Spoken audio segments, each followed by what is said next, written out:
আজকের এই দিনে আমরা পরিষ্কার ঘোষণা করতে চাই, আজকের এই 12 রবিউল আউয়াল থেকে নিয়ে আগামী দিনে যত জীবন বেঁচে থাকবো এই অঞ্চলের কোন এক জায়গায় জশ্ন জুলুস বের করতে দেওয়া হবে না। কথা বলেন ঠিক কিনা? আওয়ামী লীগ সন্ত্রাসীদের কাজে বল করে নাইন এবং তার অনুসারীরা এমন বিদাতিমূলক বন্ধুরা এই অত্র অঞ্চলকে বিদাতের মাধ্যমে দখল করার ষড়যন্ত্র করেছিল। আজকে পরিষ্কার ঘোষণা করতে চাই, এখন আওয়ামী লীগের শাসন নয়, আওয়ামী লীগ দেশ ছেড়ে পালাতে বাধ্য হয়েছে। এমন আওয়ামী লীগের প্রধান দূষর, আওয়ামী লীগের প্রধান সহায়ক জশ্ন জুলুসের দাবিদার সুন্দরও একদিনে দেশ থেকে পালাতে বাধ্য হবে। কথা বলেন ঠিক কিনা? পরিষ্কার ঘোষণা করতে চাই, আওয়ামী লীগের শাসন আমলে এই কেশবপুর সহ অত্র অঞ্চলের মধ্যে কিছু বেলাপুরা বিজাতি কর্মকাণ্ডে মাধ্যমে মানুষকে জড়িয়ে দেওয়ার ষড়যন্ত্র করেছিল। আমি আজ পরিষ্কার করতে চাই, কেশবপুর আমার এলাকা, নোয়াগাঁও আমার এলাকা, পাত্তর আমার এলাকা।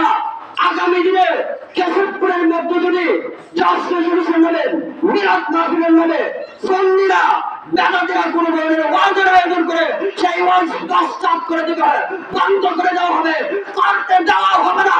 কেশবপুরকে এখন থেকে সতর্ক করে দিতে চাই। কথা বলেন ঠিক কিনা? কেশবপুরের বেদাতি সহ নোয়াগাঁও অঞ্চলে যদি কোনো বেদাতি থেকে থাকেন, কেশবপুর এবং নোয়াগাঁও সহ পাত্তর ইউনিয়নের গোটা কয়েক বেদাতিকে বলে দিচ্ছে, যদি আগামীতে মিলাদ মাহফিলের ব্যাপারে কোনো ধরনের আয়োজন করতে চাই তাহলে বুঝে শুরু করো, আর না হলে তোমাদের অস্তিত্বকে বেরিয়ে দেওয়া হবে, তোমাদের অস্তিত্বকে নস্বাত করে দেওয়া হবে, তোমাদের অস্তিত্বকে মাটির সাথে মিশিয়ে দেওয়া হবে। কেশবপুরের অগ্রগতি দাঁড়াবি আর আমাদেরকে বেরোন চালিয়েছেন। রাত 2টা-3টা পর্যন্ত মাসিক একটা বন্টন শুরু করে দেয় এবং মাইক লাগিয়ে মানুষের ঘুমের মধ্যে ডিস্টার্ব করছে। আর কেশবপুরের মধ্যে একটা মিলাদ মাহফিলের নামে বন্টন করতে দেওয়া হবে না। আজকে আমি এখান থেকে ঘোষণা করছি, যে মন্ত্রাতে একটা মিলাদ মাহফিলের নামে বাংলাদেশ কেশবপুরে হতে তো হবে না, হবে না, হবে না। কথা বলেন ঠিক কিনা?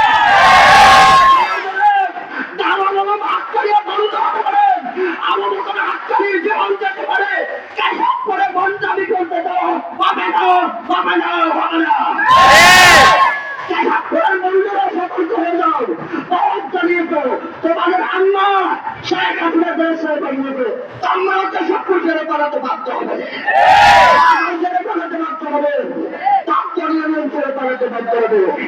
তবে আমরা সুশৃঙ্খল ভাবে নেতৃত্বে আল্লাহ নেতৃত্বে আগামী দিনগুলোতে ব্যাপক প্রদানের ক্ষেত্রে আমরা ভূমিকা পালন করতে ইনশাআল্লাহ। আমাদের